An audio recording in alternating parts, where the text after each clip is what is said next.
when there are times of natural disasters, like hurricanes, like floods, things like that, we know that sexual violence and domestic violence spike. But there's no way to know that because numbers are going down. People are terrified to go into emergency departments right now to get an evidentiary exam. With domestic violence and sexual assault, especially if you're talking about communities of color, I think people are really, really nervous about calling the police right now.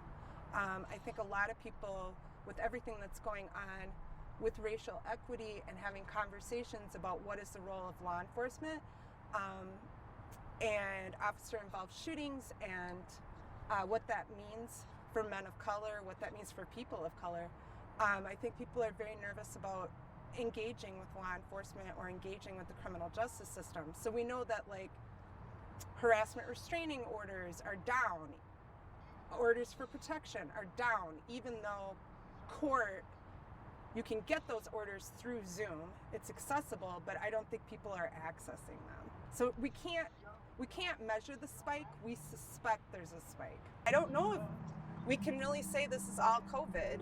I think, and you know, George Floyd was the tipping point, but this has been happening. I mean, I've been talking to victim survivors that have been concerned about the way folks of color are treated in the criminal justice system for years. So I think, yeah, as officer-involved shootings have increased, I think that's something, like I said, I don't know if I would call the police about a lot of things right now.